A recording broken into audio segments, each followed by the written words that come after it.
Left turn. March.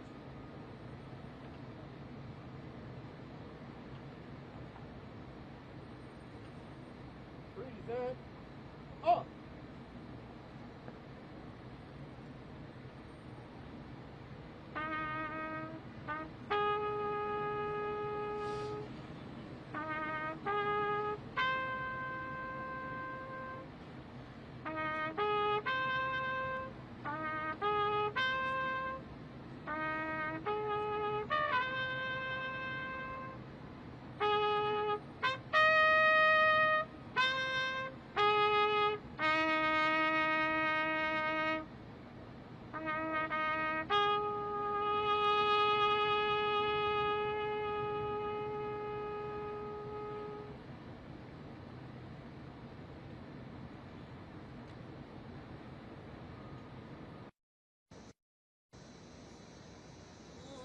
Say, can you see by the dawn's early light what so proudly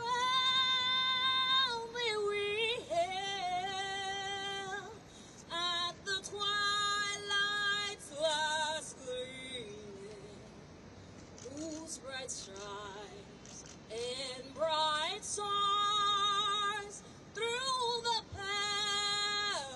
perilous fight, o'er the ramparts we watched, were so gallantly streaming, and the rockets ran down, the bombs bursting in air, yet it proved through the night that our flag was still there.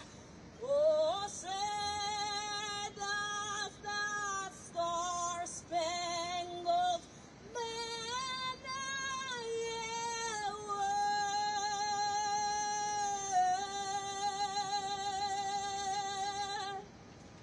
o'er the land of the free and the home of the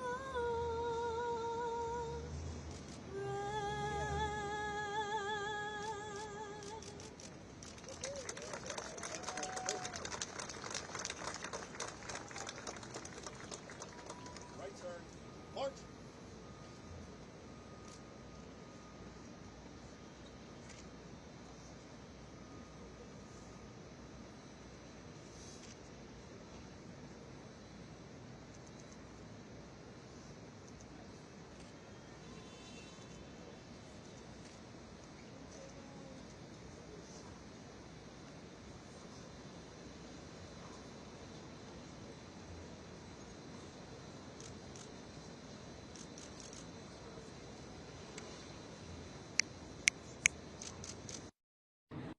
Good afternoon, New York City, and good afternoon to the families, leaders, and partners who have come from across the country.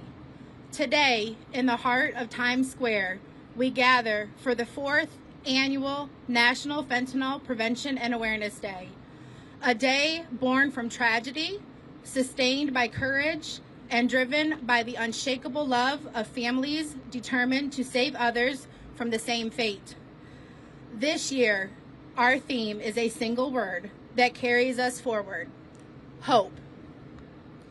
This day is dedicated to honoring the lives stolen by fentanyl poisoning, standing with the families forever changed, and warning the American people about the deadliest drug crisis our nation has ever faced.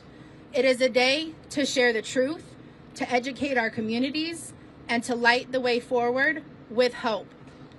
Hope that together we can save lives. Let us be clear. This day is not a day for politics. This is not a day for division. National Fentanyl Prevention and Awareness Day is a day of unity, compassion, and of hope standing stronger than fear. This is a bipartisan effort where every American regardless of party, position, or background, can stand together with one mission: to save lives. We are here to urge our government agencies, federal, state, and local, to keep working toward a fentanyl-free nation. We are here to thank the men and women in law enforcement, public health, and community leadership who have answered the call to stand with families.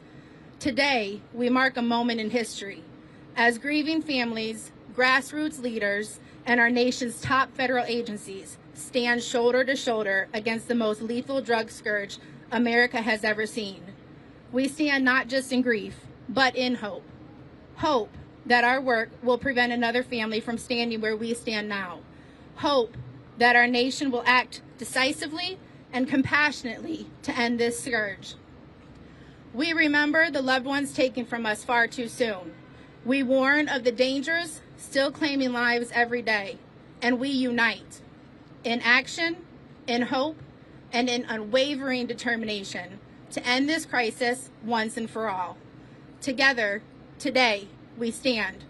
You are not alone. We are a nation united by hope, and together, we will save lives.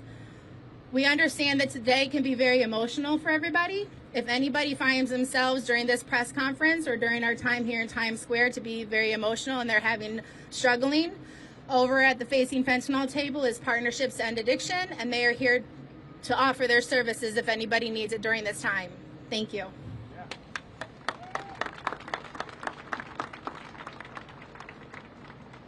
Welcome to the 4th Annual National Fentanyl Prevention and Awareness Day. 4 years ago, I made a phone call to DEA headquarters. I called my friend John DeLena. I said I needed a little help getting something together in New York City. He said, I'm going to make a phone call to Frank Tarantino. He'll take care of everything you need. Don't worry, Andrea. This is our 3rd year in New York City, a place we were told that we could never stand like this. We're here now. Your voice is loud. We make a difference. And we thank our men and women of DEA for bringing us into the city, finding the support that we need, and helping us every step of the way. Families, this is Mr. Frank Tarantino.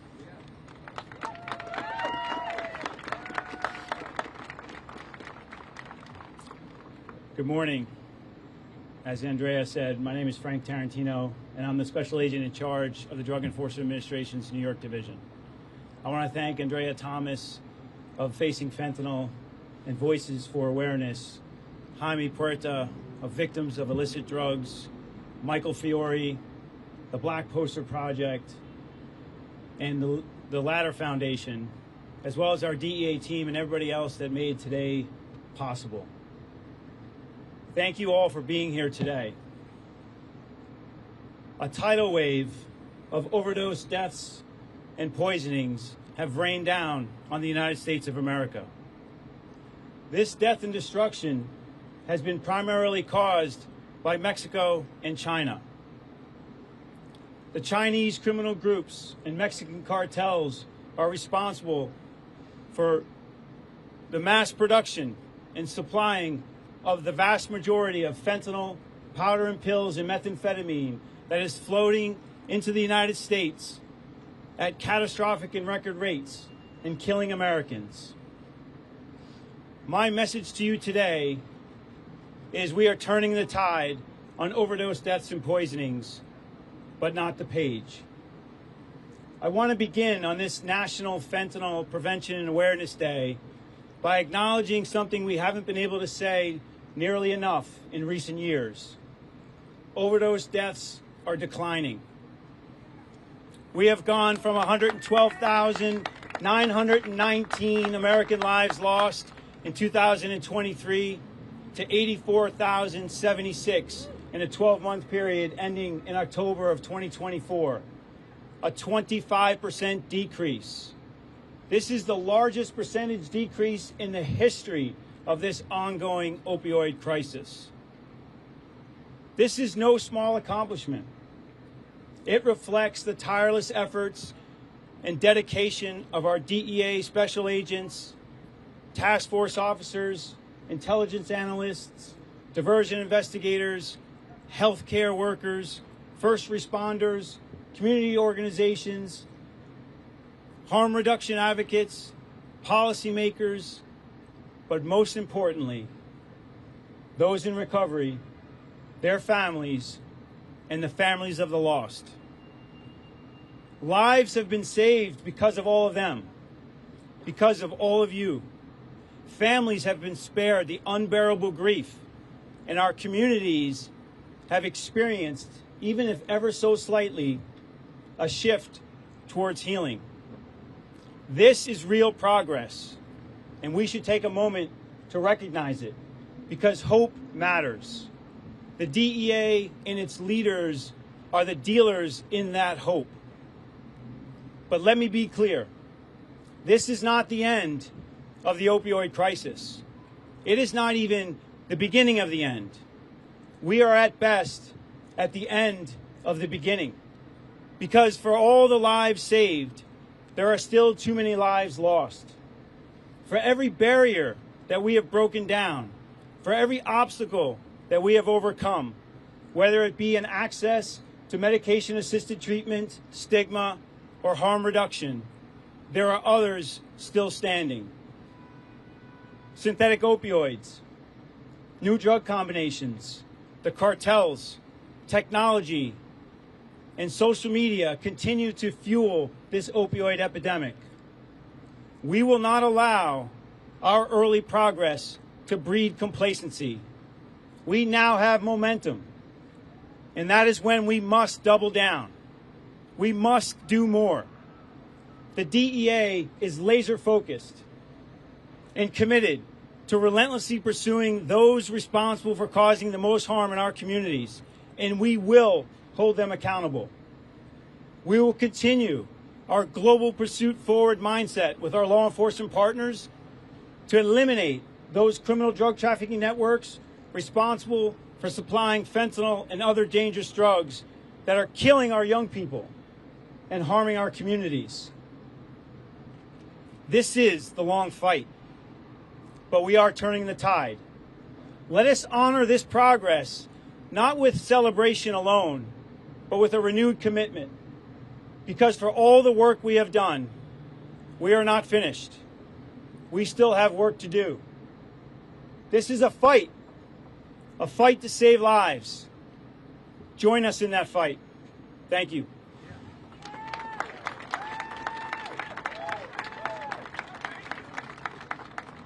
I have a short message of gratitude and hopefully understanding from our families.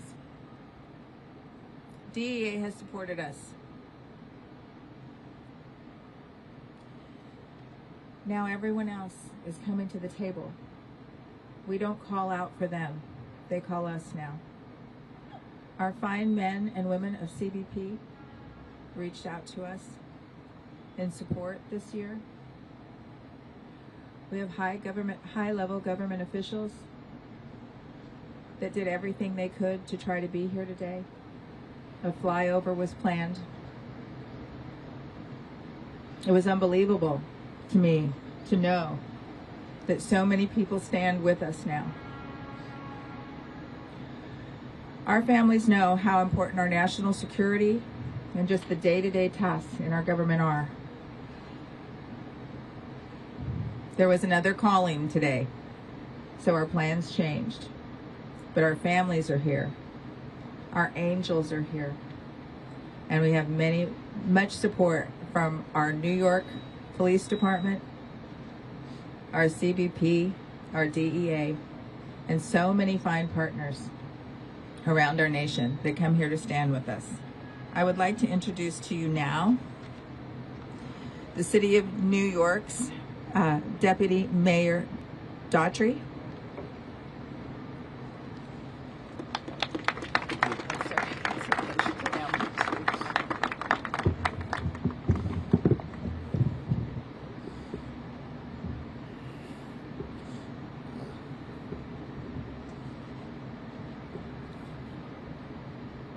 Good afternoon, everyone.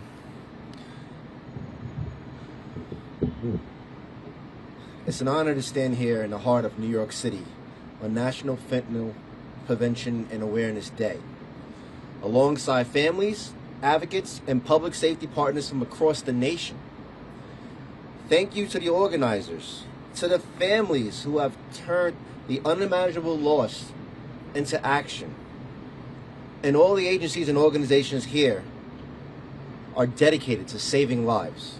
Today's theme, United in Prevention, United for Change, is not just a word, it's a commitment.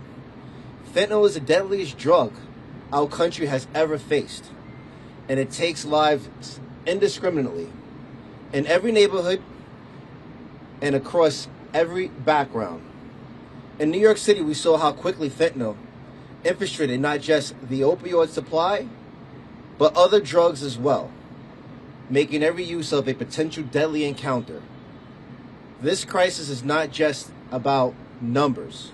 It's about our sons and our daughters, our friends and our neighbors whose lives were stolen far too soon. In New York City, our approach brings law enforcement, health professionals, educators, community leaders to the same table, to share information, to coordinate responses, and to build prevention strategies that save lives.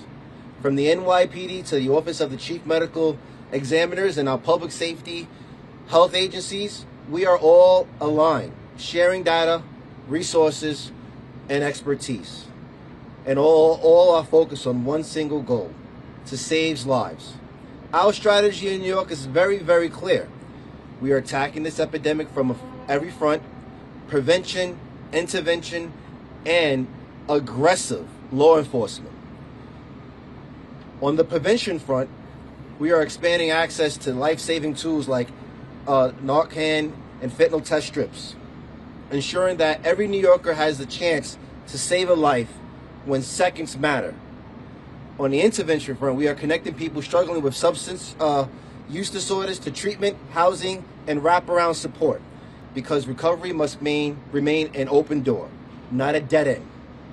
And on the enforcement, let me be very, very clear.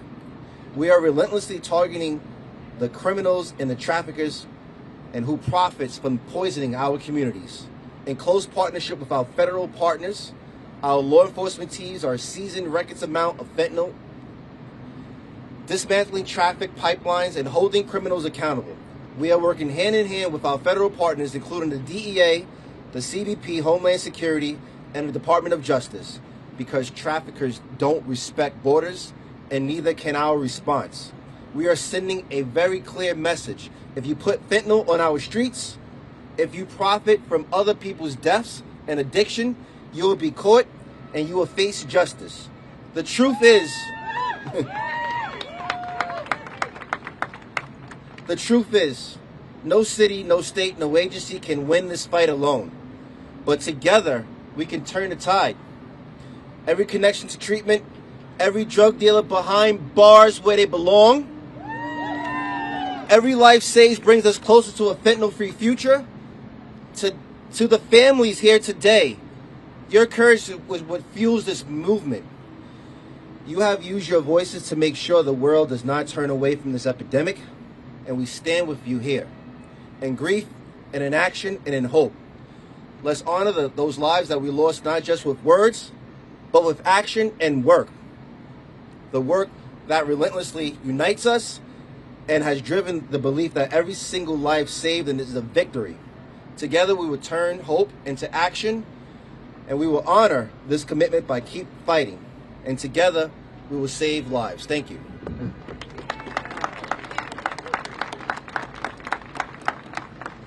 Thank you, thank you. We would like to present our DEA, our New York DEA. You know this was coming? With a token of gratitude for your steadfast support of families impacted by fentanyl, and for standing with us in a moment of history when our nation faces its deadliest drug crisis.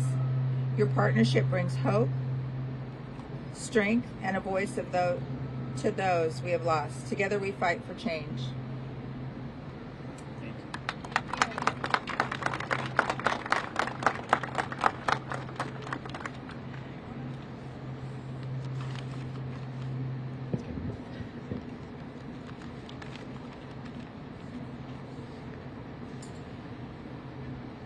Our Department of Homeland Security, HSI, CBP, so many that stand together with us today. We close ranks here. Today we're all one. John Modlin, Acting Deputy Commissioner of U.S. Customs and Border Protection, has stepped up to stand with our families. We welcome him to the podium.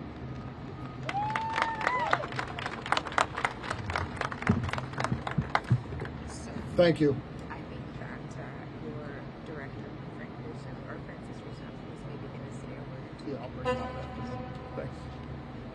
Hey, good morning, everyone. As stated, I'm John Modlin, Deputy Commissioner for U.S. Customs and Border Protection, and it's my great honor to be here representing the 67,000 employees of Customs and Border Protection. As many of you are aware, that includes the 20,000 U.S. Border Patrol agents that are out every day patrolling the border, the Customs and Border Protection officers who are all around here, our air and marine contingent, our scientists, our folks that work in the trade environment, all to keep bad people and bad things outside the United States.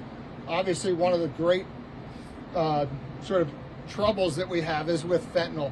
As the administrator from the DEA said, it's absolutely coming in from China and from Mexico. Since January of this year, CBP has seized 6,000 pounds of fentanyl. To give you an idea, that's 600 million doses. Thank you. But I think more importantly, that's 380 million lethal doses. That's enough to kill every person in the United States. That's just since January of this year. Every single person in the United States. So just amazing work that Customs and Border Protection is out there doing every day. And what I think is incredibly important too, and the DA administrator touched on it, is that it is the cartels that are bringing this poison into the United States. Back in February, the cartels were named as foreign terrorist organizations, and that is the greatest help from an enforcement side that we've seen in years. This now gives us the ability to put consequences against those people. Anyone that's involved in this, whether they are the folks in Mexico that are synthesizing the drug, they're the people that are bringing it across the borders, the people that are moving it within inside the United States, they are all providing material support to terrorist organizations. And with our partners, we will go after all of them. And I think probably the thing that I would be remiss if I did not talk about is looking out and seeing all the faces. It is absolutely heartbreaking. As I was standing back there, I was looking across at Nathaniel Mendoza. Just heartbreaking to see a 10-year-old victim of fentanyl. So most importantly, what I want to say is God bless you, the Mendoza family. God bless all the survivors that are here, and just please know that CBP is with all of you. Thank you. I'm sorry, and I do have to introduce Frank Russo, the local CBP head. Sorry, Frank. Thank you, John. I appreciate that. To Andrea Thomas, thank you so much for inviting us today. To Special Agent in Charge, Frank Tarantino from the DEA, thank you again. And to Kaz Daughtry, the Deputy Mayor. Such an honor to be here today. In a few weeks, we are going to remember the events of 9/11, the tragic events of 9/11. And when I think back to those tragic events, I think about the fact that law enforcement has done so much to ensure that another attack of that magnitude never happens again on this country. Well, the fentanyl crisis in this country is just like 9/11, except it's every day that we're dealing with this. And seeing all the faces of those who have tragically died as a result of the fentanyl epidemic truly reminds me of like the 9/11 attacks and what we must do. And Frank Tarantino mentioned that we are early in this fight. Like he said, it's the first inning of this fight. we need to attack it the way we attack the 9/11 threat.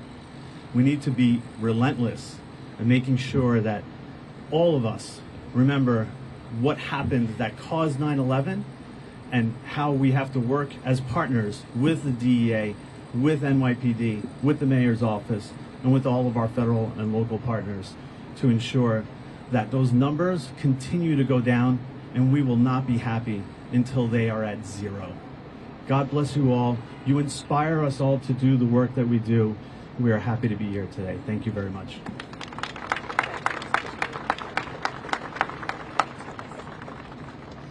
We'd like to present our U.S.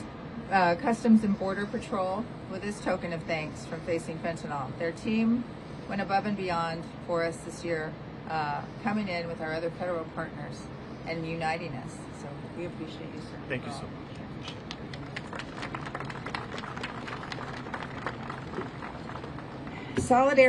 Solidarity across agencies is so very important. Just like our families unite, together we stand here, they stand with us.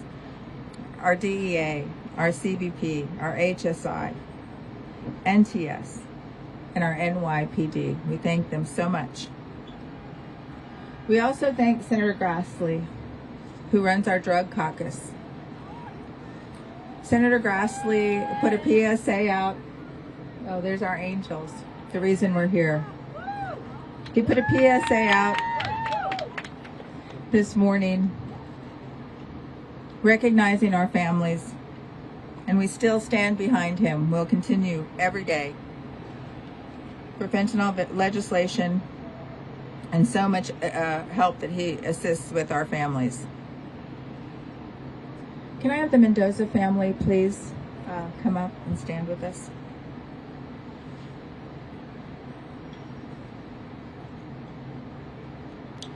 Today, as we gather for National Fentanyl Prevention and Awareness Day, I want to begin by acknowledging the depth of love and grief that fills this sacred space. Every family here and countless more across our nation stands in the shadow of unimaginable loss. We come carrying names, the faces, the laughter, and the dreams of the sons and daughters, brothers and sisters, mothers and fathers, friends and neighbors we have lost to fentanyl poisoning. Each life taken is not a number. Each life is an entire world, forever missed, forever loved, forever irreplaceable. And because of them, our nation is not the same. This is a solemn moment in history. We're living the deadliest drug crisis our country has ever known. The numbers are staggering, and behind every number is a story of love, of joy, of promise cut short, a story like Nathaniel's. Nathaniel was just 10 years old. 10 years old, still a child, full of innocence, wonder, and possibility. His life should have been about playing outside with friends, finding new passions, imagining who he might grow up to be. Instead, fentanyl stole all of that in an instant. His family, like so many of ours, now carries an unfillable void. Nathaniel's story is unbreakable, but it's why we're here. Because Nathaniel's life matters, all of our children's lives matter. Their stories must live on, not only as memories we hold close, but as a call to action that demands we continue to fight. Their stories are the reason we will never stop. We often say that our beloved ones are now our army of angels, and I believe that with all my heart. Though their voices are silent here on earth, they echo in every act of advocacy, in every effort to educate, in every moment we reach one more person with the truth. They are guiding us. We're just the legs. They are strengthening us. They are reminding us that even in the depths of grief, there can be purpose. This year, our theme is hope. Hope does not mean turning away from the devastation. Hope does not erase the tears we've cried or the chairs left empty at our table. Hope means that in the middle of our heartbreak, we choose to believe change is possible. Hope is the light that refuses to be extinguished, even when the darkness feels overwhelming. Hope is Nathaniel's name spoken aloud. Say it. Nathaniel. Hope is every parent who finds the courage, even while broken, to tell their child's story so another child might be spared. Hope is every community that comes together to raise awareness, to educate, and to protect. Hope is to every first responder, every teacher, every neighbor, and every friend who learns, who carries naloxone, who speaks up, and who acts. Hope means we will never give up. To the families here today, your courage is extraordinary. You have turned grief into action. You have turned heartbreak into fuel for change. You have shown this nation that even shattered hearts can speak with power. We did not choose to stand here. But now that we're here, we won't be silent. Everyone hold up your posters and say their names. Daniel. Ashley.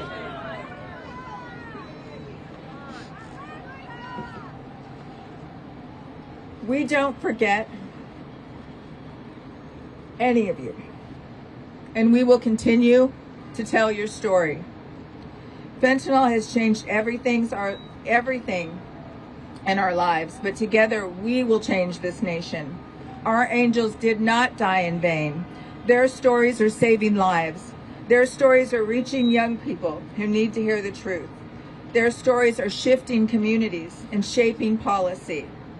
Every time we speak their names, every time we fight for awareness, every time we stand together, we are carrying hope forward. You did that. Let us carry Nathaniel's name and the names of all of our angels into the future. Let us honor their memory by building a world where fewer families know this type of pain. Let us declare with one voice that our love is stronger than fentanyl. Our unity is greater than despair, and our hope will outshine the darkness of this crisis.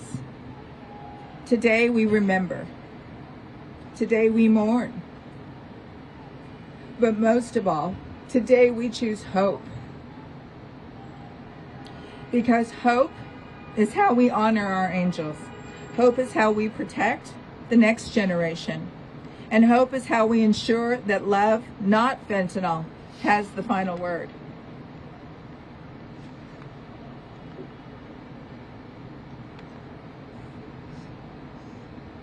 Our families have built a foundation that's unbreakable. We've put prevention and awareness everywhere we can. People know what fentanyl is now. They still don't think it can happen to them, but more people know about it than they did when many of us lost our children and had not even heard of it. Today, you give us a platform for the next steps. I'd like to introduce Kamal Barwani. He's going to make a launch for the next steps.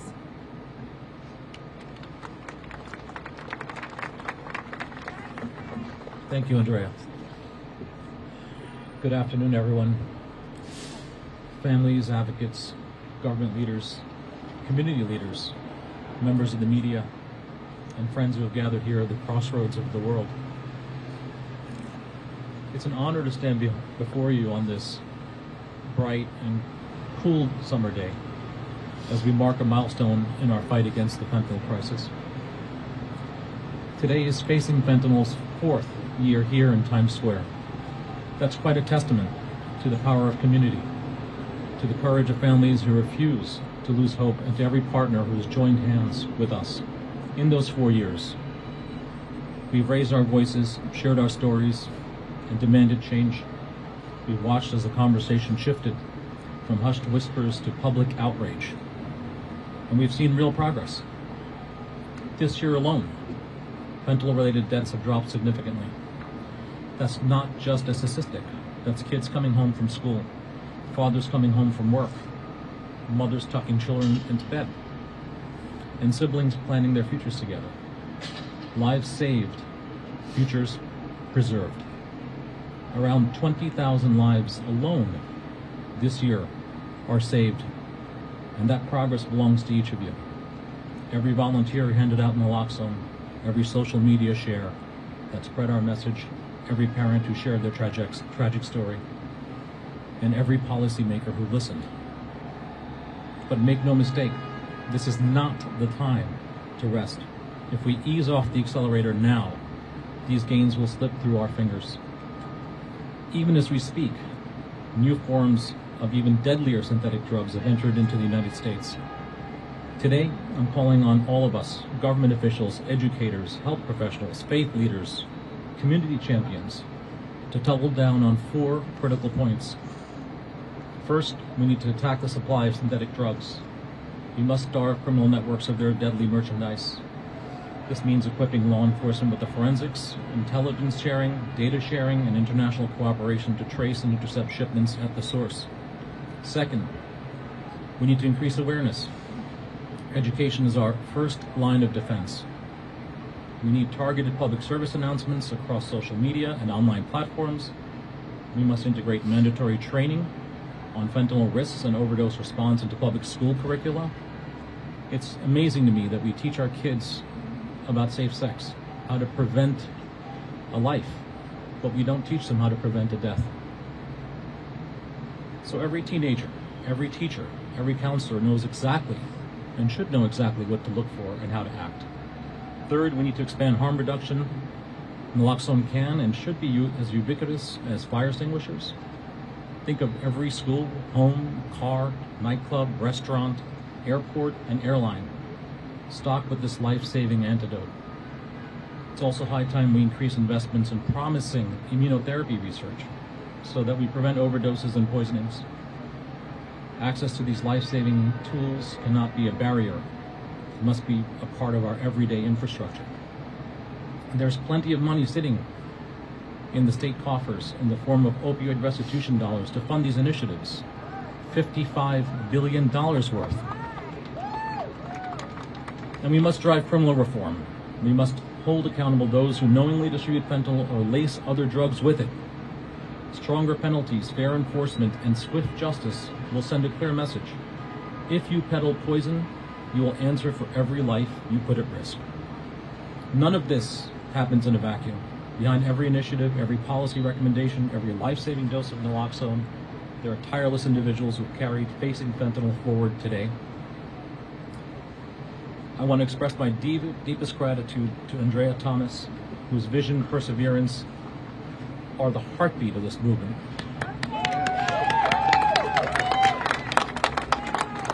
Andrea, I've seen you work around the clock, rallying families, negotiating with elected officials, and crafting the strategy that saved so many lives. I knew I couldn't continue this fight alone, and I couldn't think of a more capable leader to guide our next chapter. Yep. So, it is with immense pride that I announce Andrea Thomas as the Chief Executive Officer of our newly formed nonprofit, Armor Families. Yeah.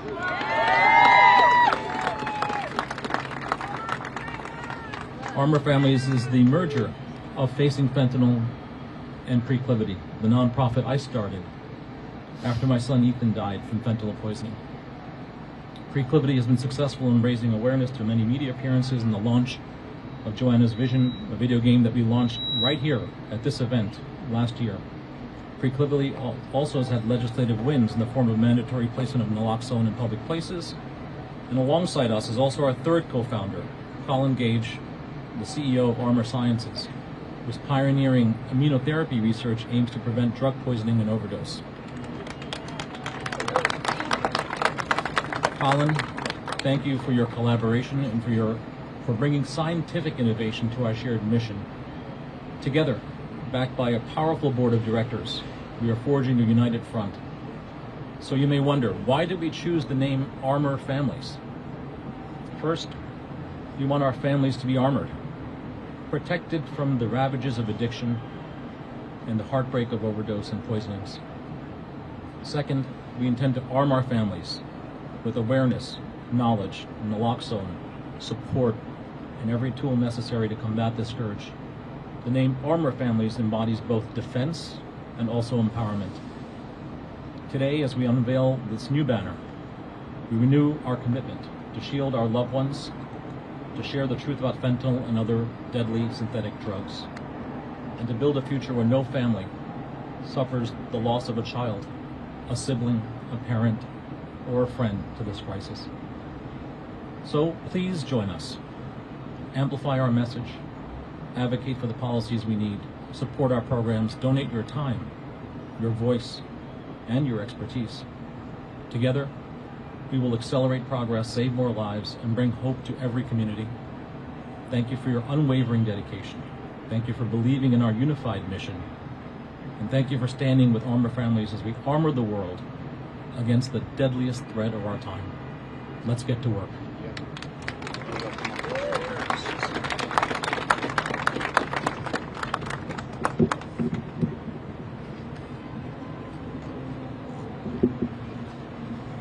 So when I learned I was going to follow up Kamal, I immediately thought that wasn't fair. There's no better public speaker. There's no one better to propose our mission than him, and obviously Andrea as well.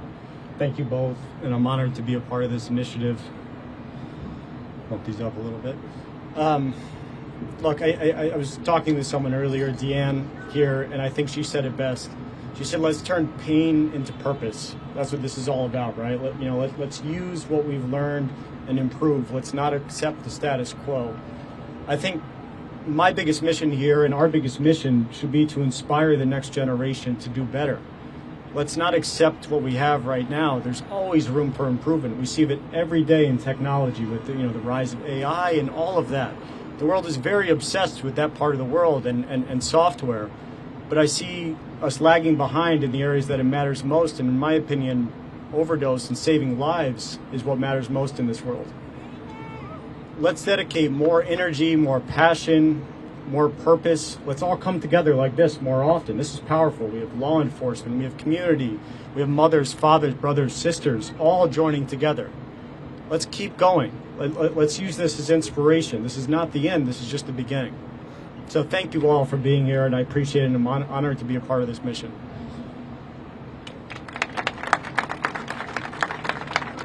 So it's an honor to stand with them. You know, they're very meek. What you haven't heard is where we go next, really. You've heard a little bit of that, but we need science, we need data. We need next progressive, innovative steps. Our families built the platform of prevention and awareness. We're in schools, we're in communities around the nation. Now we go to the next steps. We work behind the scenes. You so often see us on Facebook and social media sharing the work that we've done because we're proud. We're proud that we have finally walked through those doors. We're proud that our children stand in the halls of the White House, stand in the halls of our Congress. We're going to do more work. You gave us that platform. So we thank you today for the launch of Armor. Thank you so much.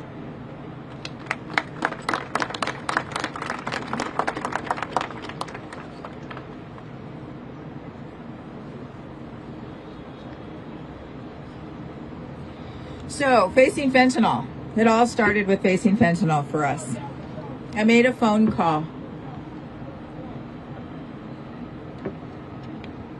in 2022 to Jaime Puerta. I'd met him. We didn't know each other very well, but I had some things to discuss with him, and I called him for some advice. I told him about the National Fentanyl Prevention in a day that was underway, and I needed help. I needed to find somebody that was strong to stand with me, to stand with our families. Before I even finished asking him to partner with me, he agreed to do that. He's truly like a brother to me. Our journey in advocacy has been one of shared pain, resilience, and unshakable commitment to honor the lives of our angels. There are no words that could capture all that we've walked through together. But what I can say is that Jaime has never once wavered in his love for our angels or his devotion to this mission. Jaime carries the memory of our angels with the deepest integrity and reverence. He gives his whole heart to this work, never seeking recognition, but always guided by truth, honor, and love. What I admire most is that he doesn't just speak about our angels. He lives each day in a way that pays tribute to them. He moves forward with strength. Even though heartbreak is around every corner, ensuring that our angels and their voices are never silenced. Ensuring that our angels and voices are never silenced. We may tease each other endlessly, but behind that is the utmost respect. I trust Jaime completely because I know he leads with courage, with integrity, and for the love of our angels. He lights the way for facing fentanyl in so many ways. He is not only my cherished friend, but also a leader whose dedication inspires everyone around him. His beautiful wife, Claudia, is with him here today. We call her the Angel of Mercy because she puts up with Jaime. True. Please join us in welcoming my dear friend, Jaime Puerta.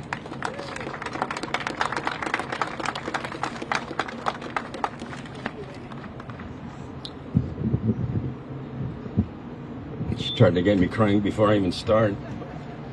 Thank you, Andrea. That was very beautiful words. Thank you so much. Good afternoon, everybody. My name is Jaime Puerta. I'm the president and co-founder of Void, Victims of Illicit Drugs, and co-chair of Project Facing Fentanyl. And with me today, thankfully, my better half, my beautiful wife, Claudia Ortega. And with me is Mr. Steve Filson and Chris Didier, who are executive board members at Void. And our special guests, Marcy and Miguel, who lost their 10-year-old boy, Nathaniel Mendoza. I still can't believe that. Please come up. Come over here. There you go. Oh my God.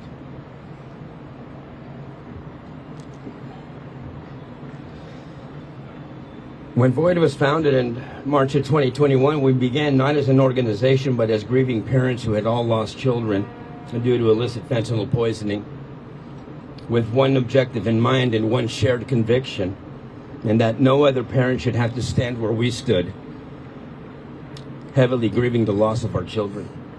And we started Void with that mission, to turn unimaginable grief into life-saving action. And today I want to reflect on how far we've come and what we've done, not only as our organization, but as all of the family organizations and all of the bereaved parents out here today, all of us working collectively, going into schools and high schools and junior high schools and handing out naloxone, all of us working together as one in what we've done and the scope of the crises that we've been fighting. In 2020, we had about 95,100 overdose poisonings in the United States of America. In 2021, there was about 110,700. 2022, 112,600. 2022, a record 112,600.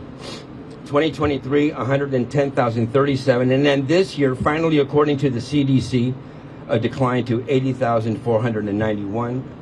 26.9% reduction from previous years, but still far too high due to the fact that 60% of those deaths were attributable to illicit fentanyl. That is still 132 deaths every day, 5.5 every hour, 1 every 11 minutes. A reason for overwhelming celebration? I think not. Not hardly. But for fentanyl, 48,522 people would still be alive today and are still dying under the same circumstances, unknowingly through deception ingesting a product containing illicit fentanyl. Each of these numbers is a son, a daughter, a friend, a loved one. They are empty chairs at dinner tables, birthdays that will never ever be celebrated again, and futures stolen in an instant, often by a pill that looked harmless. And since we began, we've reached tens of thousands of students, parents, and teachers with our documentary, Dead on Arrival. We've partnered with schools, law enforcement, DEA to the FBI to bring prevention programs into communities before tragedy strikes. We've handed out thousands of brochures and resources that have started life-saving conversations at home. We've trained people to use naloxone because sometimes those few seconds can mean the difference between life and death. And we've taken our fight to Washington, testifying before the Senate Judiciary Committee in support of the Halt Fentanyl Act, which finally got passed this year.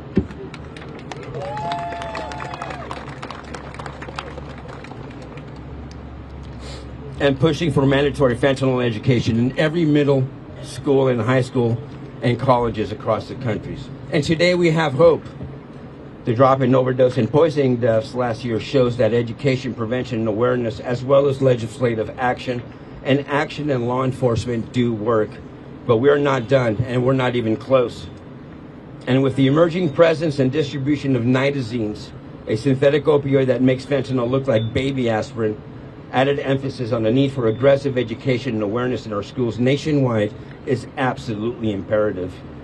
Nitazines that have been around since the 1950s, just as fentanyl has, but drug dealers have now decided to incorporate this into their distribution chain. Another synthetic opioid estimated to be 40 to 100 times more powerful than illicit fentanyl. And its source, as with illicit fentanyl, we all know that it comes from China. China is believed to be the primary source of nitazines. And in April of 2024, the House China Select Committee on Strategic Competition with the Chinese Communist Party released a report, and it laid out that the CCP's direct role in the global fentanyl crisis. And the report found that the CCP subsidizes the manufacture and export of fentanyl precursors by giving tax rebates and financial grants to the manufacturing plant's owners. Just so you know, those chemicals are illegal under Chinese law. It also holds ownership stakes in companies tied to drug trafficking, and even more alarming, it has failed to prosecute its traffickers. And in some cases has tipped them off to U.S. investigations, undermining international law enforcement. The conclusion was unmistakable. The CCP is not just looking the other way, it is actively fueling this epidemic here in the United States of America. Thankfully, in December of 2024, the committee's Fentanyl Policy Working Group introduced 3 new bills to combat the crises and presented this administration with additional tools and recommendations to curb the export of this poison to our country. And one of the most consequential actions of this administration in combating the illicit fentanyl trade has been the closing of a very important loophole, which drug traffickers exploited under our trade laws called de minimis. The de minimis exception. It allowed millions of packages worth under $800 to enter our country duty-free with little inspection.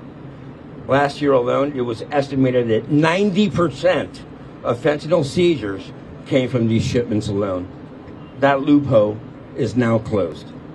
Beginning on August the 29th, every package, no matter how small, will face duties, taxes, and customs inspections. This change will make it harder and more costly for traffickers to hide fentanyl, its powders, pills, and precursors in the flood of small parcels arriving daily. That's a huge win. It's a monumental step forward in protecting our children, our families, and our communities from this poison. Also, and I hate to say this, it is no secret that our financial institutions are complicit in laundering hundreds of billions of dollars throughout the years for many of the triads and cartels, all in the name of the almighty dollar. Last October, TD Bank was fined $3.9 billion and pled guilty to conspiracy to commit money laundering. Let me be clear. If one U.S. bank is guilty, others are too. And every dollar they move for the cartels is stained with the blood of our children. The government must use the Fentanyl Sanctions Act and the Fend Off Fentanyl Act to hold these institutions accountable.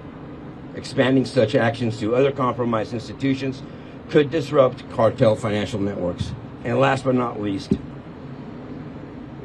we have to rein in predatory social media companies like Snapchat, where drug dealing is the norm. In April of 2024, a group of students from West Ranch High School in Santa Clarita, California, became national finalists in the Actual Foundations Modeling the Future Challenge after tackling the fentanyl crisis in their project.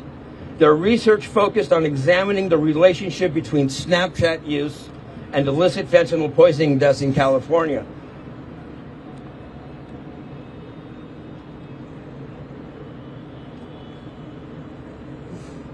Sorry, I got lost. They were highlighting how social media platforms can play a role in drug access. Using data analysis and projections, the team estimated that by the year 2030, in the state of California, 90% of all fentanyl-related fatalities in the state of California could be directly linked to Snapchat. Snapchat isn't just a social media app. It has become a distribution pipeline for counterfeit opioids, and dealers are using its disappearing messages and location features to target kids, and the result is dead children. We began with 4 families from California who had suffered an unfathomable loss. And now our foundation is an integral part of Project Facing Fentanyl, a movement which began with an idea to bring families together to honor our loved ones you see on these magnificent billboards, and inspired by my dear friend,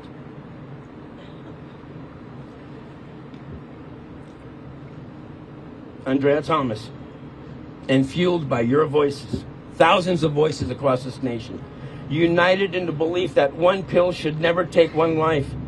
And together we have all turned grief into purpose and purpose into action. Let's keep going. Let's keep educating. Let's keep speaking out. Let's please unite as one. And let's not forget, please, why we do what we do in the first place. Let's keep saving lives. Thank you.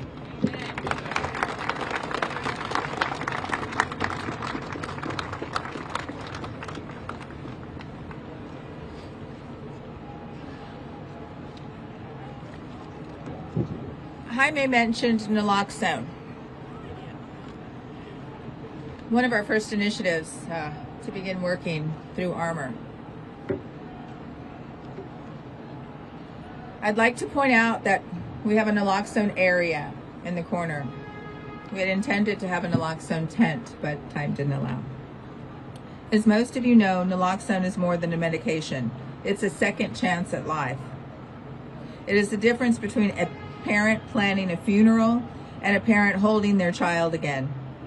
It is the difference between despair and hope. Across the nation, thousands of people who might not be here today are alive because someone carried naloxone, because it was available in a school, in a workplace, in the hands of a police officer, or in the pocket of a friend. Every one of those lives saved is proof of what we can do when we refuse to give up. But access is still uneven. Too many communities, too many families are left unprotected. That is why we must continue to fight for naloxone funding and distribution. It must be everywhere. Schools, businesses, libraries, community centers, every public space, because fentanyl is everywhere. Every life saved with naloxone is another chance for recovery, another chance for love to win, another chance for hope. We cannot bring back those we have lost, but we can ensure that others have the chance to live. Our angel stories remind us that prevention and awareness are critical, but naloxone gives us the power to act in every moment between life and death. It is one of the most important tools we have in this fight, and we will never stop working until it's in every hand, every place, and every community across this country. I think our friends from Emergent may be outstanding with us today. And we want you to know that we stand strong in our commitment to distributing this life-saving antidote. And we will continue to work to make naloxone available everywhere we can. There are so many people that support us in this fight. How many of you have heard of Derek Maltz?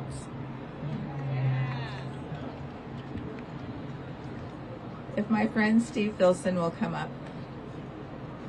Derek wanted to be with us today. He has a family event that he has to attend, and family is first to us. So, Steve Filson, if you would please say a few words about Derek. Well, thank you very much, and thank you for everybody being here today on such a monumental occasion in memory of our loved ones. A couple of things, first of all. We share a common theme. Fentanyl changes everything. We have to understand, and society has to understand, fentanyl changes everything. And but for fentanyl, our loved ones would still be here. But for fentanyl, they would still be amongst us. Where do we gather our strength? I don't know. I gather it from the heavens with Jessica looking down upon us, and two people in my life that really go unnoticed. My beautiful wife, Cherie, and my darling granddaughter, Jessica's daughter, Alara, who's with us today.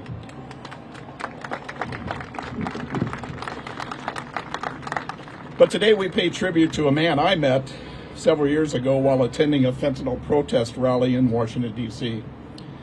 Dressed casually and wearing a low-profile baseball cap, he resembled a grandfatherly figure as he mingled with the crowd.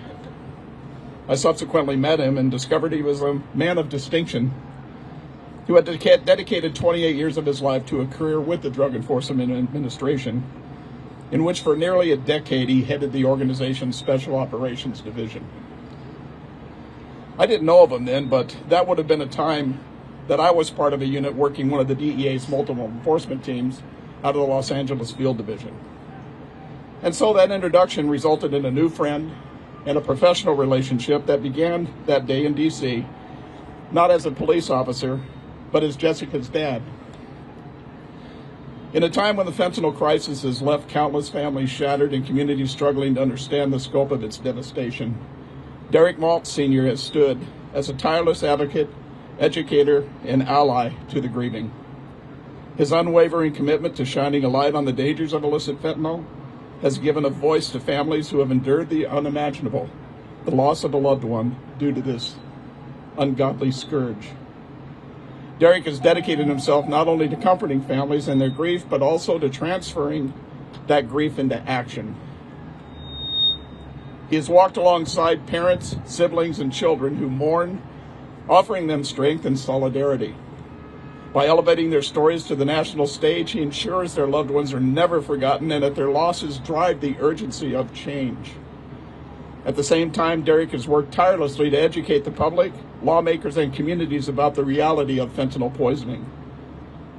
Through countless presentations, media appearances, and advocacy efforts, he has carried a simple but powerful message. Education and awareness save lives. His efforts have broken through indifference, challenged misinformation, and galvanized others to join the fight against this epidemic. His leadership has given hope to families searching for purpose in their pain and has inspired communities to act with urgency and resolve. He powerfully portrays a posture promoting the need for unity, and that the problem isn't a red issue, a blue issue, it's a red, white, and blue issue. We honor Derek for his tireless efforts, his courage, and his unshakable dedication. In standing with grieving families and fighting to prevent further tragedies, he's become not just an advocate, but a beacon of strength and truth in the battle against illicit fentanyl.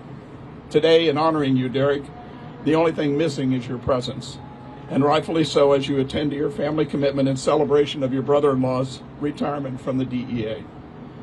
But even in your absence, your message continues to resonate amongst us all. And Derek, as this battle continues, we will stand tall beside you, as you have and will continue to stand tall beside us. We love you, Derek. Wish you were here.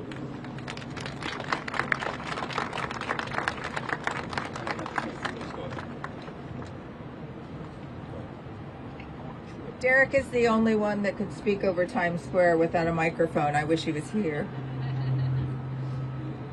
American heroes.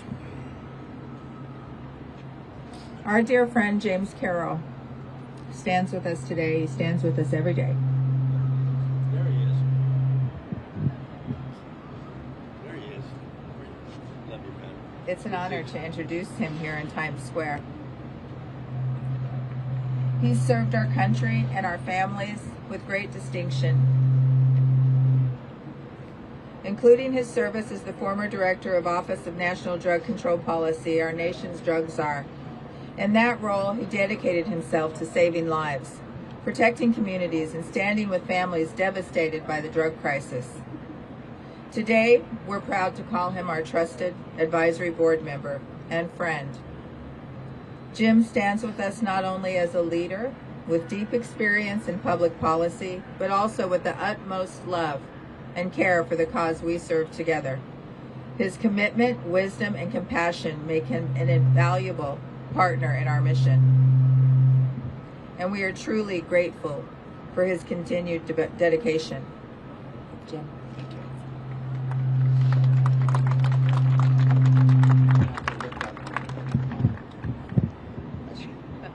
Is that better? Can you hear me?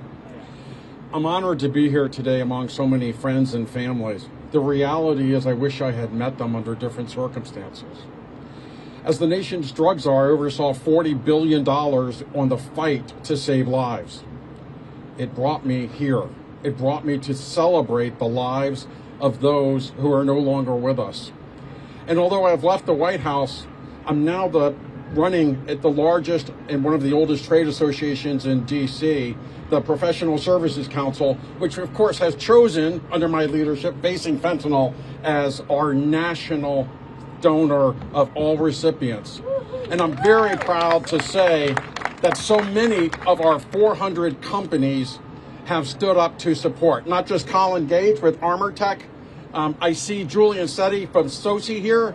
Julian's in the back. Thank you to SOSI. Our member companies represent almost 1 million workers and about $1 trillion that are also engaged in providing services and solutions to the government. At DHS, supporting CBS, at DEA, being able to look and find fentanyl where it's hidden. We also have members in the intelligence community, every 3-letter agency you've heard of and maybe a few you haven't, who are again looking for these traffickers that are pushing this poison to our children. And remember, this is not an overdose, this is a poison. No one wanted to die from this poison. So I'm proud today to represent not just Colin, not just Julian and SOSI, but several other companies. American Systems, Byron Johns, Arc Auspicio, ICF, JBS International, Susan Fitzgerald and Associates, U.S. Federal Contractor Registration, and of course Vericom. But I'm here not just to represent those companies. When this call went out to support Facing Fentanyl, I got a call from one of our CEO member companies. Byron Johns, whose company, American Systems, is a proud supporter of Facing Fentanyl, lost his son, Bud, in January of this year to a fentanyl poisoning. I asked permission, and with Byron's permission, I'm going to read the poem that was read at Bud's funeral in January. Miss me, but let me go. When I come to the end of the road and the sun has set for me, I want no rights in a gloom-filled room. Why cry for a soul set free? Miss me a little, but not too long. Not with your head bowed low, but remember with me with the love we once shared. Miss me, but let me go. This is a journey we will all take, and we each must go alone. It is all part of God's plan. It is a step on the road home. I might be one step ahead of you, but we will be home together. When you are lonely and sick at heart, go to the friends we know and bury your sorrows in their shoulders and in their good deeds. Miss me, but let me go. We will let them go to heaven, but we will not forget. And with the proud members of PSC, like SOCI, like Armored Tech, we are going to use the entire resources of the federal government to go after these traffickers, and we will not stop until they are done. We're coming for you.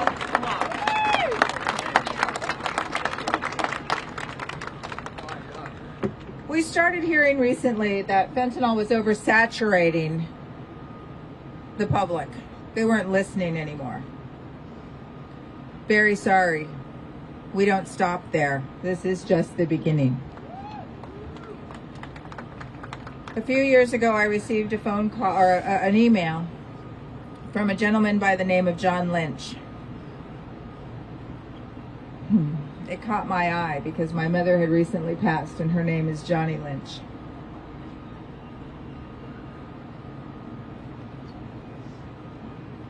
John Lynch from ATA and the Trucking Cares Foundation reached out and asked how they could assist.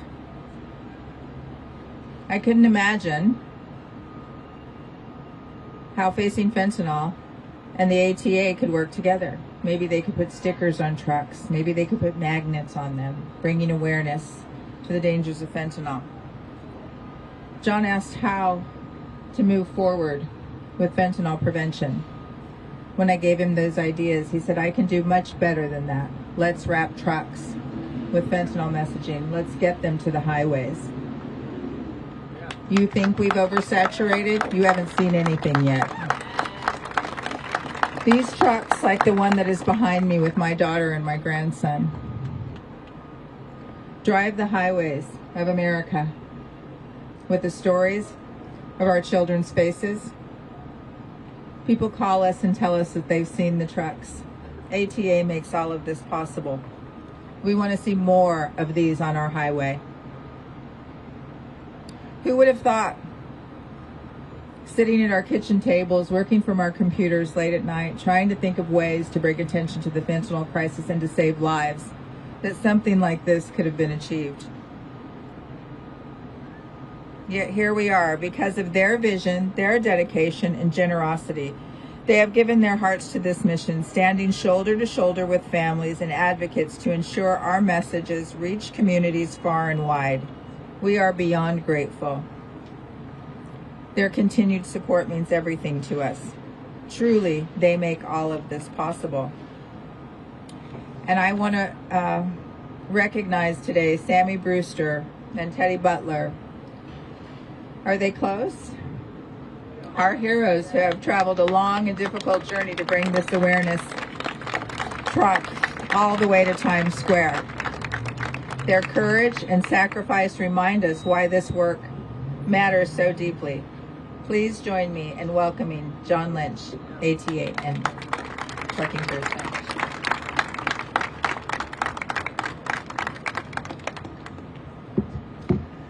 Thank you, everybody, for having me here. As Andrea mentioned, I am the president of the Trucking Cares Foundation. And in 2023, we had a few board members approach me and say, we need to do something about the opioid crisis. And we have no idea what we can do. And candidly, they had lost loved ones to opioid addiction or fentanyl poisonings.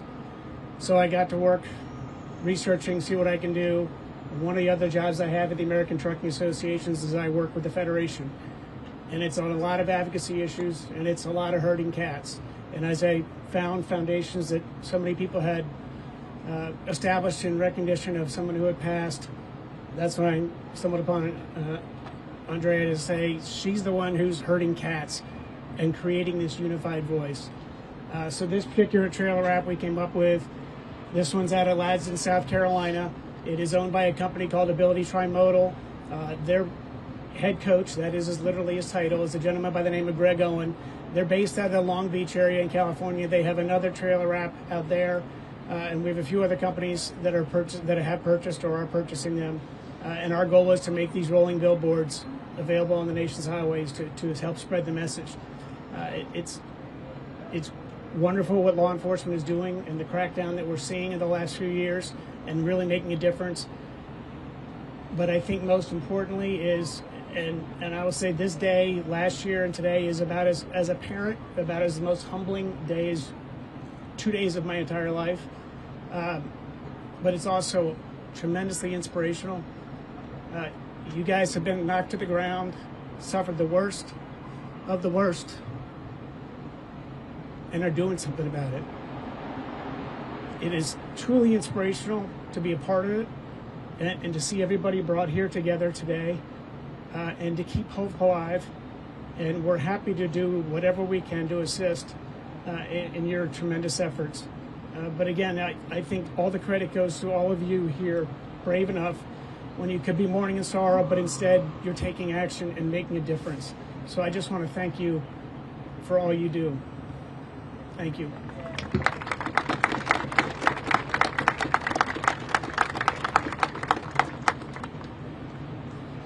So before I called Jaime with National Fentanyl Prevention and Awareness Day, I made a phone call to my friend Jim Raw. My girlfriend and I had been up late in the evening trying again to think of another way to bring fentanyl prevention and awareness to the public. And she said, what if we put together a national effort? I found a calendar day, I purchased it, and I woke up in the morning and it was accepted. I was a little nervous because sometimes our families, we all have a very loud voice and it's hard to make one decision for so many. I called Jim Raw. I said, Jim, I did a thing last night and I used your stat. His stat had just come out, 18 to 45. I hope you don't mind, and I'd like to talk to you about it this weekend. I created this National Day thing. And he said, okay, great. But we're not going to wait till this weekend to talk about this. Get on your computer and put it on Facebook, put it on social media right now. I said, Jim, I can't do that. I haven't talked to the other parents. He said, that doesn't matter. Somebody's going to die in 5 minutes. There's no time to waste. Get on the computer, put the information out, and let's go. Jim Raw with Facing Fentanyl is one of our trusted and highly respected advocates. He knew long before most of us have stood here, the capabilities of fentanyl poisoning, the capabilities of its destruction. He's been loud. He's never backed down. He's encouraged us to speak out, and still they don't listen. Now they're listening. The narrative is changing. Everybody, Jim Raw. Thank everybody for being here. Our son Tom died in 2015 with an overdose or a poisoning of acetyl fentanyl that was sent by the Zhang drug trafficking organization in China. That shipment was traced back to the Chinese government, and in 2017, Matt Cronin and the Justice Department went to China and prosecuted them for his murder. They prosecuted for 3 days, they deliberated for 15 minutes, and they set the Zhangs free. They're still manufacturing fentanyl over in China and shipping it here to our detriment. This is an outrage. We've decided that in order to stop this blight, that we would look for a inescapable policy. So we designated fentanyl as a weapon of mass destruction. And that's what we're pushing for, because this can go not just to these individuals, but this can be dispersed in the air, food, or water supply. And with the amount that they're able to make, it's an unlimited amount because it's based upon petrochemicals. It's derived from aniline, which is a base material for making all kinds of rubber and plastics. I'm in the rubber and plastic business, so I'm well aware of how fast and how easily this can be manufactured and distributed. Fentanyl has become the #1 killer of 18 to 45-year-olds. My organization had to dig through all of the CDC data to pull that statistic out, which changed the whole viewpoint of how and what was happening to the United States. Right now, 7.5% of U.S. adults are using fentanyl. That's 19 million people. 4.5% are intentional, and 2.5% are non-intentional. So they're being killed at an unbelievable rate. Since 2014 to 2024, 870,000 have died. Just last year, 74,000 died, and it also destroyed all families and friends. Because when somebody loses their children, they lose their lives. They're no longer the same. They're no longer funny. They're trying to cope with whatever grief that they're having, and you become abandoned. The only other people who will speak to you are those who have suffered the same, because you're so amazingly hurt. DEA seizures of fentanyl this year are 60 million pills and 8,000 pounds of powder. That's enough to kill our population many times over. And I'm afraid that fentanyl is being stockpiled in the United States, and it's going to be deployed in mass casualty events in order to destabilize our country, while China does its own evil in taking land and taking countries and influencing the world and destroying democracies through this slow motion poison and through other means. There's a potential 500,000 deaths from 2.2 pounds of fentanyl and 50 million lethal doses from carfentanil. It's 100 times stronger, and carfentanil is showing up all over the country.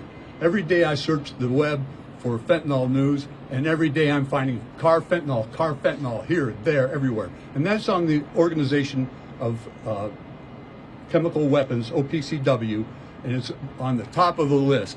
This is a chemical that is unadministratable because you can't cut it far enough. My main concern in asking for WMD is my fear of bad actors being able to disperse this material into the general public, either by drones or entering the food supply, or it can even be emulsified and put into the water supply. This is a threat to all of the country. That's why the WMD designation is so incredibly important. It's a confrontation that won't allow wiggle room. This has to be done. The U.S. government's first duty is to protect its citizens, and that involves the FBI, CIA, Homeland Security, ONDCP, and the military. So we're going to get the military to go after this, go after these poisons, go after the perpetrators, and to go after the money. WMD allows you to go after any type of bank accounts in the world under the current negotiations that we have with our foreign governments. So, standing together, we must force our government and implore them that this is a weapon of mass destruction, which is a concrete solution and an affirmation of our power and our ability to stop this poisoning in the United States. And this is why we're here, is to put an end to this, to confront the evil that's being done to us, and to show the world that we're not going to take this anymore. We're going to stand up for ourselves. We're going to do the necessary means in order to shut this down, even if it includes the military.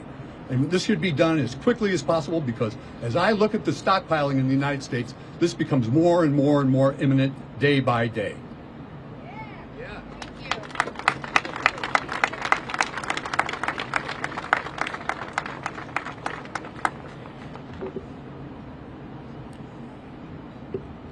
It's my honor to introduce a dear friend of mine, Amy Neville. She's a mother whose strength and courage has turned unimaginable tragedy into a powerful mission for change.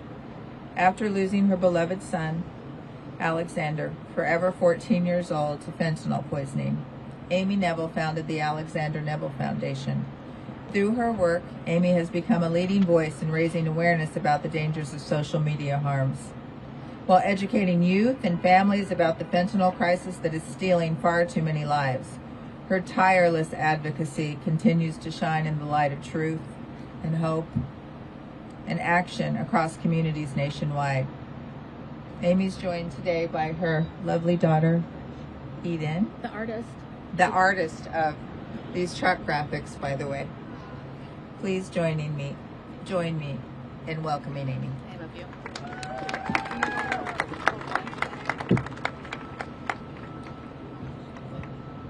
Hi, friends. So we're gathered here today to honor those lives lost and to save those that don't realize they're in harm's way. We are living in a time where our kids are in constant danger, and that danger is coming straight through their phones. Social media was supposed to connect us, inspire us, make the world smaller, but in a good way. Now it's being used as a weapon. Drug dealers are hiding in plain sight, using these platforms to target our children, selling counterfeit pills made with illicit fentanyl, a deadly poison often delivered in under an hour. My precious Alexander was just barely 14 years old. He was smart, funny, full of life. One night he took what he thought was a prescription pill that was obtained through Snapchat. It wasn't. It was fentanyl. And in an instant, he was gone. His story is not rare. It is happening every single day in every community and every state. Here's the truth. From January to 2024 to January 2025, we saw a 25% decrease in drug deaths. That's proof, absolute proof, that prevention, intervention, and awareness work. But just last month, the CDC reported drug deaths are starting to rise again. And at the very same time, life-saving drug prevention funding is on the chopping block. That is like taking water away from the fire department in the middle of a wildfire. And the companies that run these platforms, they know. It's been 5 years since Alex died, and not much has changed. These companies have the data, the technology, and the power to stop it. They continue to choose profits over people. They choose algorithms over accountability, and our children pay the price. But here's the thing that they don't understand. We are not going away. We are the parents. We are the advocates. We are the survivors, and we will not be silenced. We will stand right here in Times Square. We will stand on every stage, speak into every microphone, fill every inbox, show up in every meeting, and keep our Snapchat lawsuit alive until these companies and our leaders put safety over profit. So today I'm asking you, are you ready to keep fighting? Are you ready to protect our kids? Then remember this, burn this into your heart. If we don't quit, they don't win.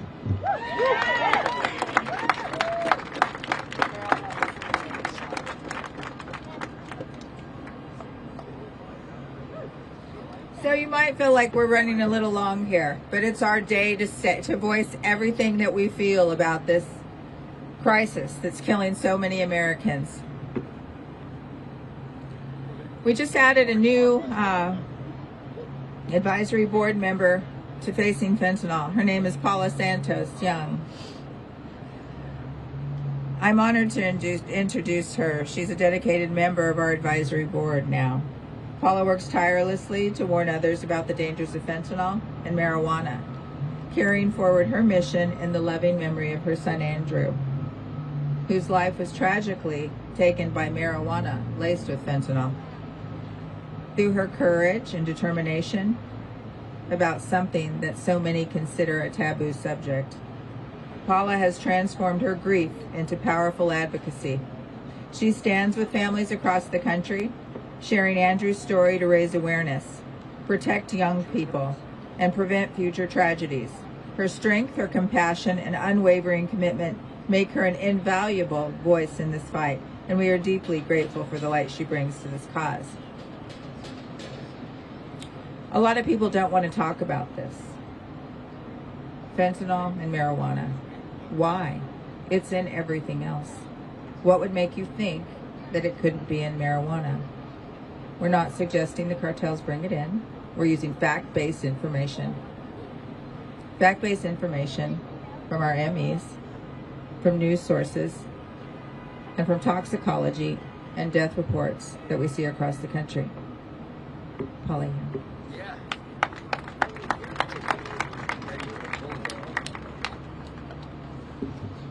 Sorry, I'm short, so I apologize. Good afternoon, everyone. My name is Paula Santos Young. I stand here proud to serve, humbled and honored as an advisory council member of Facing Fentanyl. Above all, I stand here today as Andrew's mother. His memory is what guides my mission. Andrew lost his life to fentanyl poisoning March 8, 2022 in Maryland, where he was a basketball coach for youth. He was given the joint by someone he actually knew. It was his assistant coach. What he didn't know was it was laced with fentanyl and xylazine. People continue to die. We continue to hear the tragedies. We saw this truth in Austin, Texas, in the end of April 2024. Austin experienced a catastrophic mass poisoning event in just 72 hours. First responders rushed to more than 70 calls, and as many as 12 people lost their lives. Among the drugs seized during police operations, investigators discovered marijuana contaminated with illicit fentanyl. This wasn't a theory, it was a reality. It's my reality. It's a reality that continues to happen across the country. Even the decision with fentanyl being in marijuana continues to be hushed, almost taboo for people to want to face. The tragedies don't stop there. In April 2025, a 27-year-old woman in Rhode Island, who was in a hotel room, died unknowingly after consuming marijuana that was also laced with illicit fentanyl. She had not purchased it from the dispensary. Authorities issued a public safety warning, uncovering how a single puff can be fatal. This is not isolated. In Connecticut, in 2022, several people suffered fatal poisonings after using what they believed was marijuana. Toxicology lab reports confirmed fentanyl contamination was yet another prompting of a state advisory health warning. These stories and many others throughout the United States confirm what too many people still deny. Fentanyl is making its way into marijuana, and people are dying. This is not an issue to be hidden. It is one we must confront together with courage and honesty. Stop saying that fentanyl cannot be in marijuana. I hear that all the time. And I'm telling you, it's happening. Many people, including youth, see marijuana as being legalized in many states. It's widespread. But what they don't understand is it can be laced when you get it from someone off the street. We must continue to stand for the truth, even when it's uncomfortable. We must challenge the silence, remove the blinders, and protect lives. In a world filled with so much noise, it's easy to feel small. But look around. Families, advocates, first responders, law enforcement, all together in a powerful chorus. We are the chorus. We are not going to be silenced. This is not just about speaking, it's about standing for what is right and being the change that we want to see. Margaret Mead said it best: never doubt that a small group of thoughtful and committed citizens can change the world. Well, you're looking at them.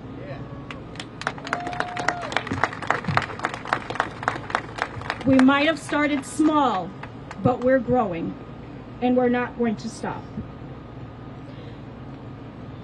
We have built an army, and we will continue to be the voice for those that can no longer speak.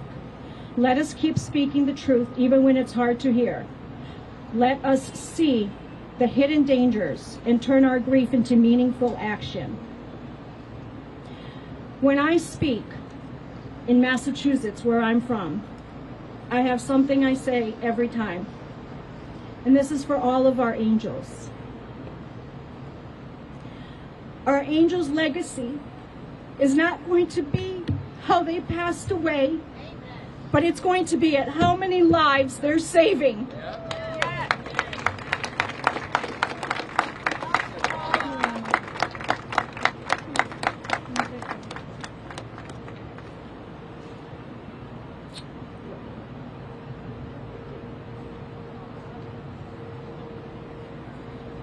My friend Amy Neville would say, this is uncomfortable work, in the words of Alexander. This is uncomfortable work. It's hard to hear.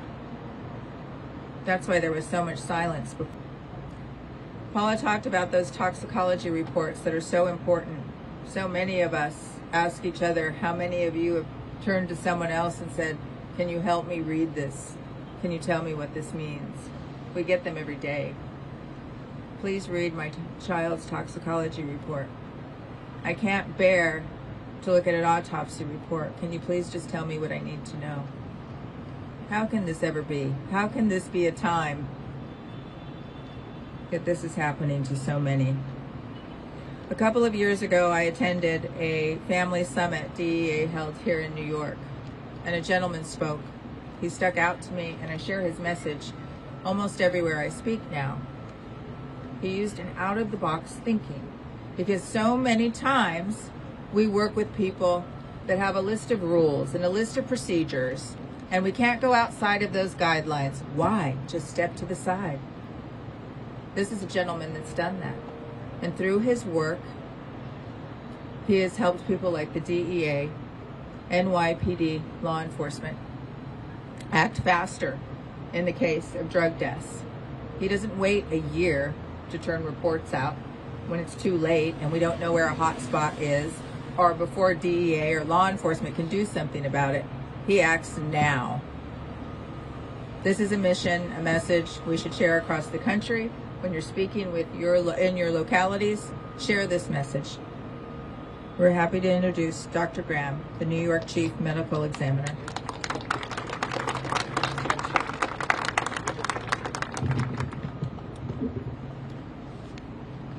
Good afternoon, friends.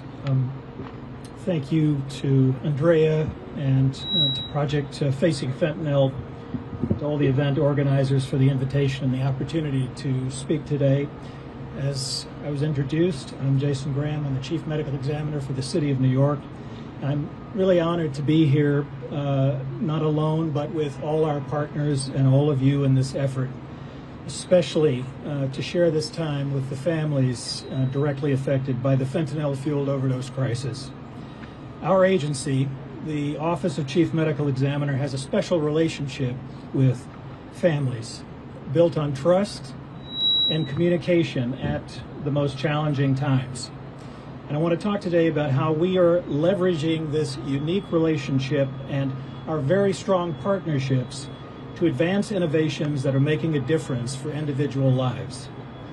But first, as a practicing physician specializing in forensic medicine, allow me to comment on and reiterate some of what you've already heard regarding the latest available data.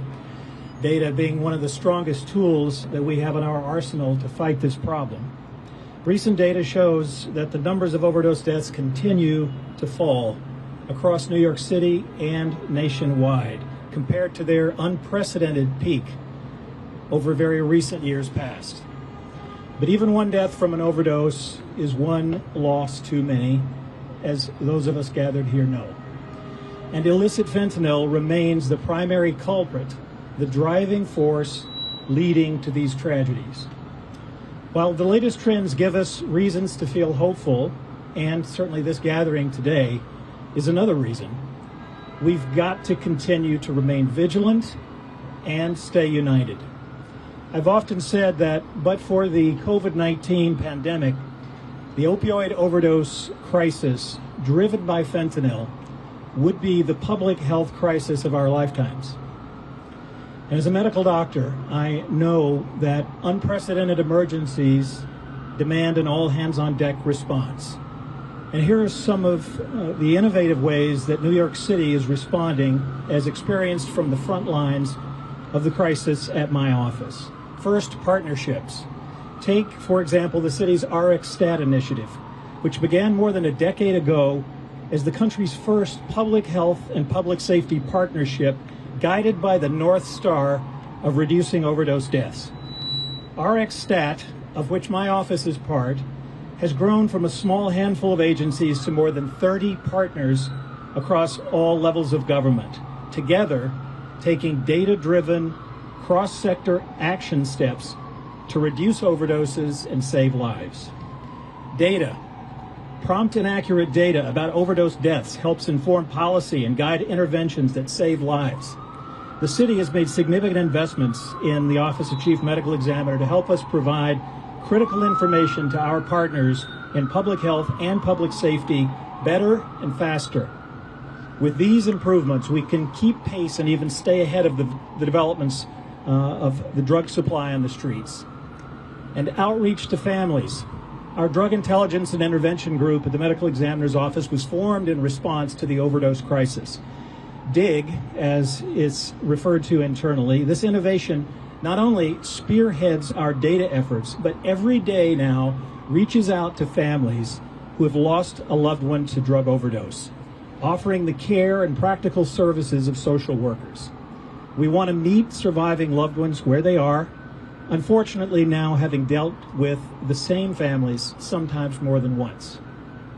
This outreach following a fatal overdose is also truly primary prevention work, located upstream from other potential fatal overdoses, where our efforts can make a difference and save lives.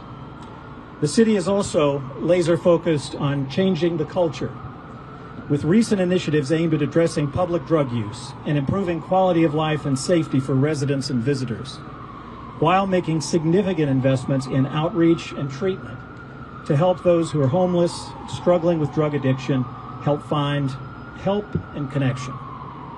These innovations and other progress are not possible without the full engagement of our partners and participation of family and friends at some of the most challenging and sensitive moments of their lives. And so I want to conclude by saying thank you for showing up, for all you do, and we're very grateful for your continued meaningful partnership in this fight. Together, I do very strongly believe we can and we will defeat the fentanyl epidemic and together save lives. Thank you very much.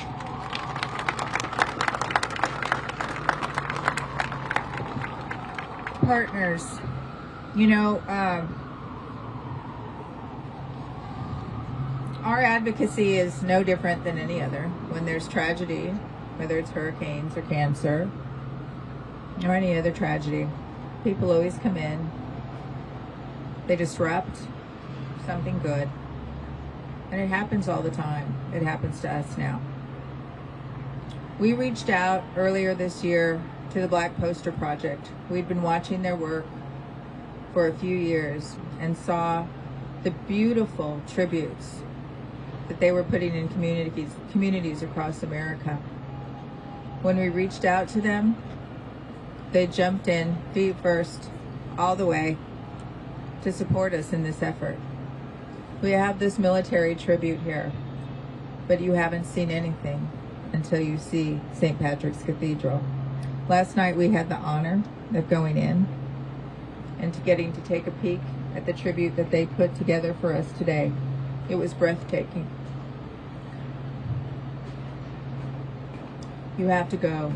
There's a procession that we will meet at Grand Central Station at 4 o'clock today and head directly to St. Patrick's Cathedral, where you will see the most stunning, heartbreaking, bittersweet tribute to so many lost to fentanyl poisoning.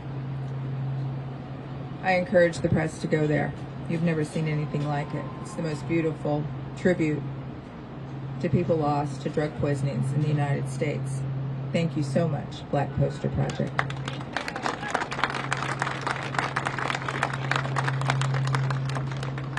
So all of these angels that were on the board doubled this year. People send their photos in to us every day. There's so many still coming in, probably right now as we speak. It's heartbreaking to look at each one of them. I used to do a small run of banners on my own. And I was so blessed to meet my very good friend, Adrienne Sauter. She's been awake for 3 years. She's every single one of these posters that you see and all of those angels she cares for with love. She honors my daughter, my son, and all of our children every day. It's monumental. You can't imagine the hours that she puts in after her full-time job. And I hate to say at her full-time job. I couldn't do this kind of work without all of the families, right? We all do this because we have support for each other. There's so many people here that do such good work. I wish I could say everyone's name. I was watching my granddaughter over here. She's decided to join me now. We should have put her on the speaker list, but she was holding up her aunt's picture. I'm so proud of you. This is why we do the work we do. For you, for my grandchildren, for our other children, for so many out there. You know, our families struggle.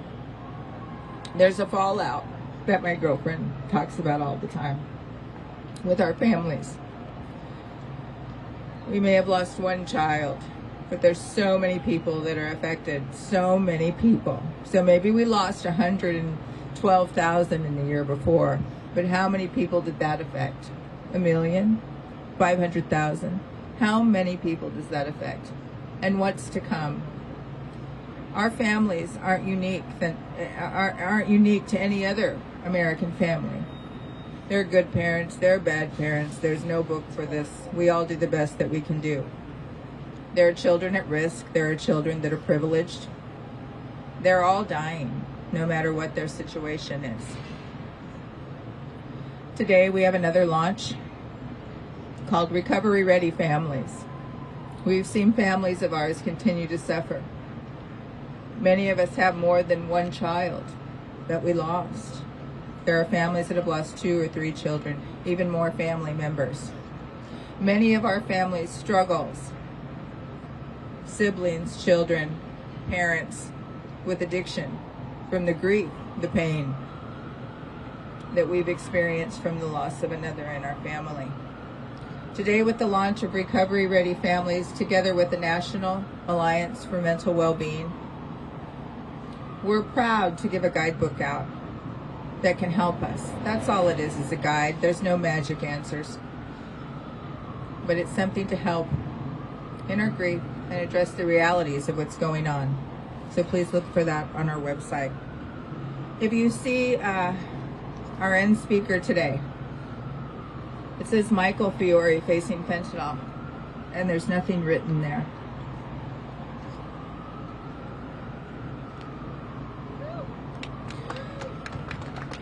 At our first National Fentanyl Prevention and Awareness Day, we had a small event in Denver, Colorado.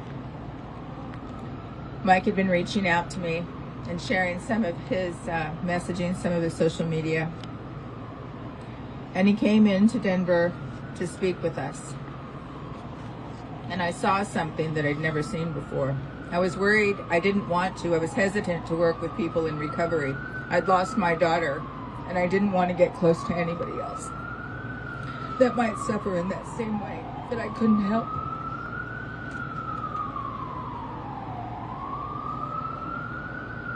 I have watched Mike grow every day. There's nothing written here because his story will go on and on and on. It changes every day for the better. I'm so proud of you. I'm so proud of how you walk with our families. I have seen you sit at the tables of DEA, HSI. You've sat with our families. They love you. We can hardly wait to see what comes next. Michael Fiore.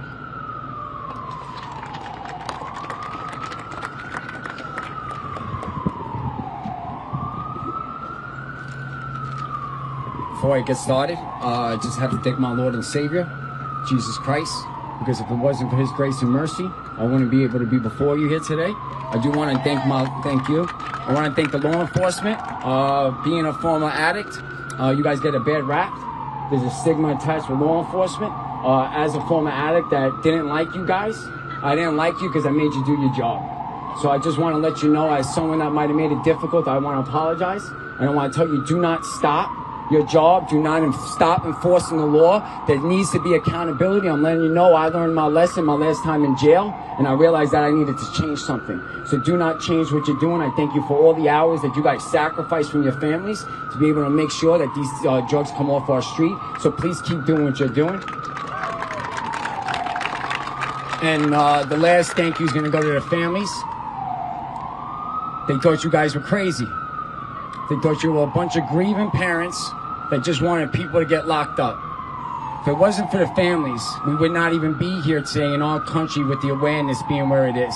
So I want to thank you for being on the rooftops. And I want to thank you for not stopping you from yelling on those rooftops. And I thank you for keep going, you guys. And I want to thank you for giving my recovery purpose by allowing me to walk alongside you guys and giving my lived experience an opportunity to be able to educate the public. So without you guys, without Andrea Thomas, I would not be the man I am today. So I want to thank you. Even though you lost your children, you guys still love me as if I'm one of yours. So at Facing Fentanyl, we are the foremost and the most visible force against all things fentanyl related.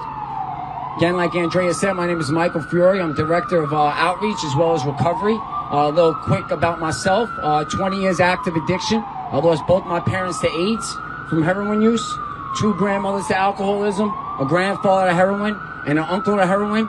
So I think I have a pretty good experience that could talk between old drugs and new drugs.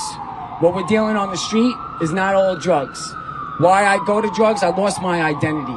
Your opinion of me mattered more than the opinion of myself. The first time I did drugs, I felt like I found myself. I was going to do this for the rest of my life. The difference between that and now is I wasn't dealing with fentanyl. These kids are going to the drugs the same reason I went to the drugs. Loss of identity, bullying, people pleasing, all the things. So you keep hearing the word overdose. Please take it from someone that did drugs. We are not dealing with overdoses in our country. The definition of overdose means the excessive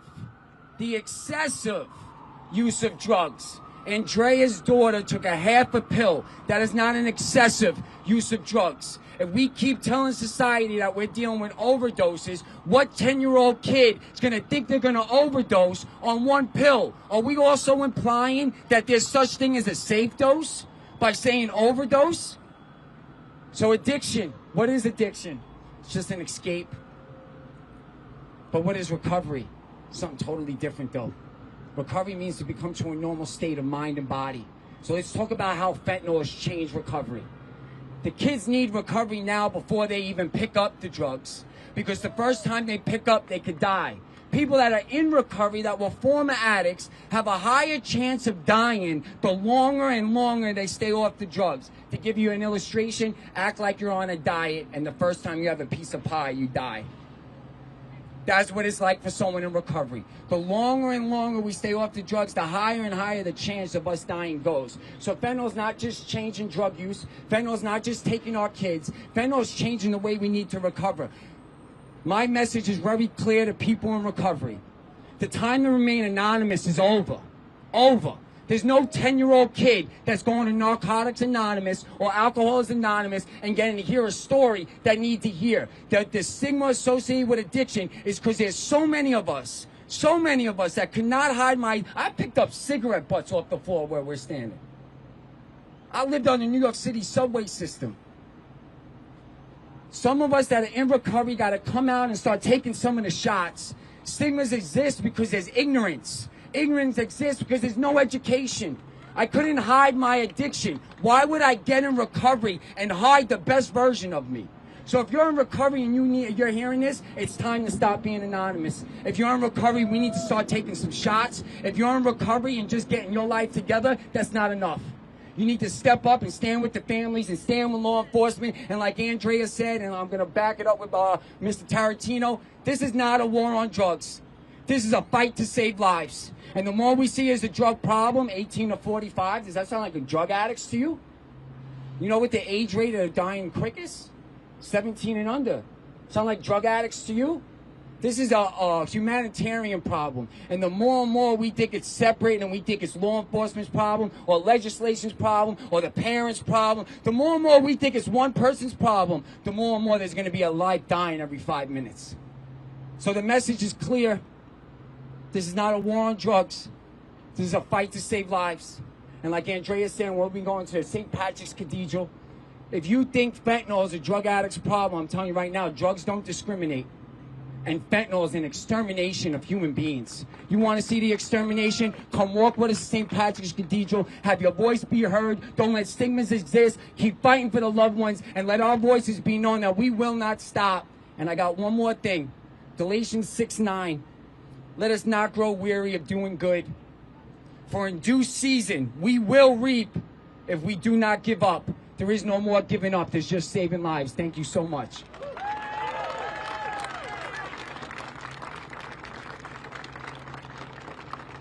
To everybody at home that's watching on our live, you created this message.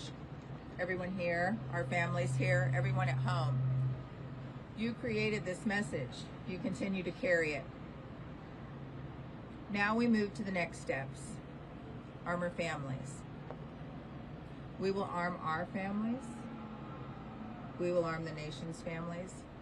And we move to the next steps with science and data and innovation.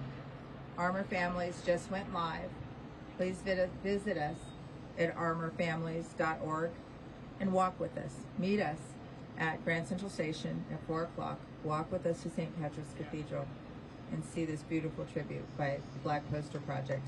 I challenge every one of you today, and I hope it sticks in the crevices of your mind, to share this message at least once today. And when you share it, ask that person to share it. Thank you for another year of fentanyl prevention. Go out, stand strong, speak strong, save someone. Thank you.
I'm not leaving.